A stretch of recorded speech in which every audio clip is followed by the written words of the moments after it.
Tension, तनाव हम सब ने बढ़ा रखे हैं। तो भैया यह बहुमूल्य संपदा पाकर के भी इसका मूल्यांकन आपने किया नहीं। एक अनभिज्ञ व्यक्ति को हीरा मिल जाए और वो तो चमकीला पत्थर समझता है और उसकी कीमत नहीं समझता है। हमारी आपकी भी अज्ञान दशा चल रही है। हमने इस मनुष्य पर्याय की कीमत नहीं समझी, हमने धर्म की महिमा नहीं समझी, हमने भारतीय संस्कृति की उपेक्षा की। तो अब कोरोना वायरस आपको बता रहा है भारतीय संस्कृति क्या है। तो भैया इस हीरे की कीमत करो और भीतर का दीप प्रज्वलित करो, वह सम्यक ज्ञान का दीप जिनके जीवन में जल जाता है वे तो उसका मूल्यांकन पाते हैं, बाकी के सारी जिंदगी व्यतीत हो गई और एक भी सवेरा हमारे जीवन में नहीं आया। जिंदगी का सवेरा किनके आया? जिन्होंने स्व को स्व, पर को पर समझा। एक कवि की बड़ी मार्मिक पंक्तियां हैं। कागोड़ा बन हेतु रतन को डार सिंधु में रोयो, नर भव भूमि मिली तो प्रेमी धर्म बीज नहीं बोयो, धर्म बिन बाबरे तेने हीरा सो जन्म मायो, धर्म बिन बाबरे। एक कोई बेचारा भूखा प्यासा गरीब दुखी आदमी जंगल में जा रहा था, उसे मिल गया सुंदर एक पत्थर, चमक रहा था, उठा लिया। हारा थका था, पेड़ के नीचे बगल से कोई नदी, समुद्र, बड़ा तालाब था। वृक्ष के नीचे सोचा ठंडा पानी होता तो बड़ी शांति मिलती। वो ठंडा पानी आ गया, पानी पिया, पानी तो मिल गया और भोजन अगर होता तो भोजन मिल गया।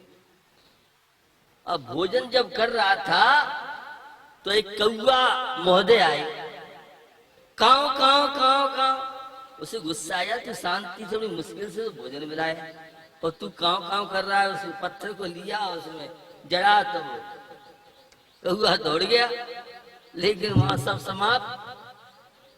वह पारसमणि जैसा कोई रतन था, उसने उसकी कीमत ही नहीं समझी। और समुद्र में जाने के बाद तो मिलना मुश्किल है। उसी तरह से ये मनुष्य पर्याय, नर भव भूमि मिली तो प्रेमी, ये पूरी खेती है। एक किसानी खेती नहीं करता है, हम सब किसान की तरह जीवन जी रहे हैं। भैया जागो, चेतो, यह मनुष्य पर्याय की कीमत करो। एक एक क्षण बहुत अमूल्य है। यह परमात्मा बनने के लिए तेरे को नर जीवन मिला था।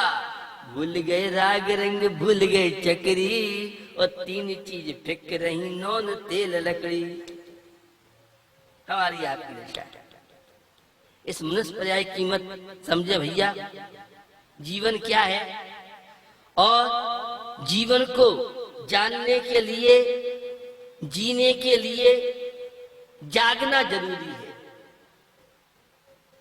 हम सब सो रहे हैं, मोहनीद के जोर जगबासी घूमे सदा, कर्म चोर चहुओर सर्वस लूटे सुध नहीं। किसी से राग करते हैं, देख करते हैं। ये मोह धारा 8 कर्मों में मोहनी कर्म सबसे बड़ा प्रबल है। तो पादान शक्ति तो हमारी आत्मा है। ये देव शास्त्र गुरु बाही निमित्त है और अंतरंग निमित्त हमारे पुण्य कर्म का उदय है। ये सब हमें मिलने के बाद तो हम तो व्यसनों में, नोट छापने में, परिवार की चिंता में, और दिन रात नमोकार मंत्र की माला फेरे या नहीं फेरे, भगवान का नाम ले या नहीं ले, लेकिन दिन में कोरोना को पता नहीं कितने बार याद करता है, जिससे देखो पूरा विश्व कोरोना की माला फेर रहा है। ये आपकी जीवन की बात बताना चाहता। ये कोरोना वायरस जगा रहा है, चेतो, जागो, कहां सो रहे हो? कहां तुम पापों में लगे हो, अन्याय नीति में लगे हो? अच्छा इंसान बन जाओ, मर्यादाओं के अंदर रहो, संयम का पालन करो, प्रकृति के साथ खिलवाड़ मत करो, अपने आचार विचार को पवित्र बनाओ। सारी हद तोड़ दी इस मानव। परिणाम आप देख रहे हैं, कहीं अतिवृष्टि है, बाढ़ आ रही है, 30-35 लाख कितने लोग असुरक्षित हैं, कितने मृत्यु को प्राप्त हो गए, तो कहीं एक एक बूंदी पानी को लोग तरस रहे। ये अतिवृष्टि, अनावृष्टि, ये सब हमारी भावनाओं के ऊपर निर्भर करता है, हमारे विचारों पर निर्भर करता है। तो अच्छी भावना बनाइए, तो जीवन में जागिए। जन्म और मृत्यु के बीच में ये थोड़ा सा समय मिला है। पहले पूर्वों की आयु होती थी, स्वर्गों में सागरों की आयु होती थी, कोई पारी नहीं आयु का। ये मनुष्य पर्याय में तो बहुत कम है। तो भैया खुद सो लिए, पर पदार्थों में आत्म बुद्धि की, यह मेरा है, यह मेरा है। भैया कुछ भी तो तेरा नहीं है। कब किसका किस क्षण क्या हो जाए। तो यह मानव जन्म सोने के लिए नहीं मिला है, यह मानव जन्म तो जागने के लिए। चेतो, जागो, ये जनवाणी आपको बता रही है। अनंत काल हो गया भ्रमण करते करते, दुख की ज्वाला में जलते जलते, ये नर पर्याय तो शाश्वत सुख की प्राप्ति के लिए, ये नर पर्याय तो परमात्मा बनने के लिए तेरे को प्राप्त हुई है। तो भैया जागने का उपक्रम करो। हमें साधन चाहिए और सब साधन मिले हैं। ऐसे ऐसे लोग हैं जिन शहरों में, राज्यों में, देश में मंदिर ही नहीं, और आपको ऐसा क्षेत्र मिला, धार्मिक वातावरण मिला, और फिर भी आप जाग नहीं रहे हो। तो यह है।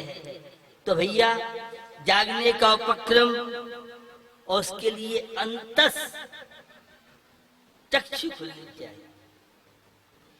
सूरज की रोशनी तो है, अब तुमने गेट बंद कर दिए तो रोशनी का क्या दोष है। हमारी आपकी दशा ये है, हम तो ये मेरा है, ये मेरा है, ये करना है, ये करना है। आत्म कल्याण की भावना कटौती करेगा तो धर्म ध्यान के कार्यों में करेगा, संसार के सारे कार्य चलेंगे, लेकिन धर्म ध्यान के लिए हमारी राज्य केंद्र सरकार क्या करे। कोरोना इतनी तेजी से फैलता जा रहा है, तो भीड़ के बंद करने के लिए उन्हें लॉकडाउन, कर्फ्यू और पाबंदी, धार्मिक स्थल बंद हैं और शराब के ठेके खुले हैं। ये सब हम सब का शुभ कर्म का उदय, पाप कर्म का उदय ही मानेंगे। तो अंतस आंखों को खोलना ही जागृति है। अगर अंतस की आंखें खुली हैं तो भैया बाही में प्रकाश हो या नहीं हो, सब काम हो जाएंगे। और अंतस की चक्षु नहीं खुली है, वह सम्यक ज्ञान,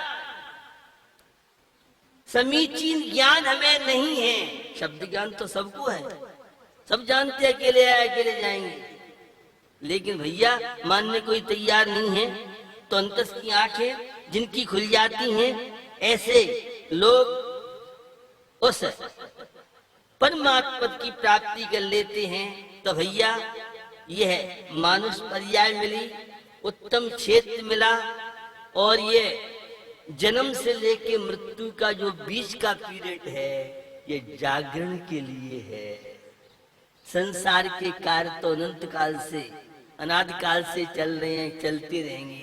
एक बार तू अध्यात्म का आनंद ले तो परमात्मा गुणों की अभिव्यक्ति के लिए, परमात्मा बनने के लिए, संसार बंधनों से छुटकारा पाने के लिए हमें मनुष्य पर्याय मिली है। जागो, चेतो, और जब जागो तब सवेरा। क्योंकि बहुत लोगों को तो ज्ञान नहीं है। क्यों मनुष्य पर्याय मिली? खाओ पियो और चैन की बंसी बजाओ, मर जाओ। भैया यही जीवन का लक्ष्य नहीं है। हमारे जीवन का मुख्य लक्ष्य है वो है परमात्मा की प्राप्ति। तो निश्चित सवेरा जीवन में लाइए। इस मोह, कषाय, द्वेष, दुर्भावनाएं, पाप भावनाएं, इनमें तो बहुत समय गुजरा। अब अपना जीवन सम्यक दर्शन, सम्यक ज्ञान, सम्यक चारित्र के द्वारा जीवन को व्यतीत कीजिए। कल आपने 23वें तीर्थंकर भगवान पार्श्वनाथ का मोक्ष कल्याणक और नेमिनाथ भगवान का जन्म कल्याणक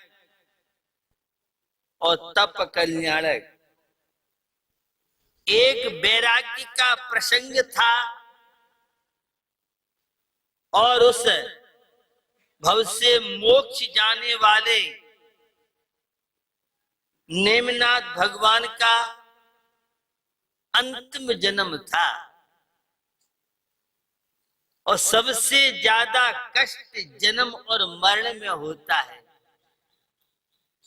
जन्म के साथ मरण होता है, लेकिन भगवान पार्श्वनाथ स्वामी ने जन्म तो लिया लेकिन उनकी मृत्यु नहीं हुई। मृत्यु के बाद तो जन्म होता है। कल समय काफी हो गया था, इसलिए मोक्ष को लेके उन विषयों का प्रतिपादन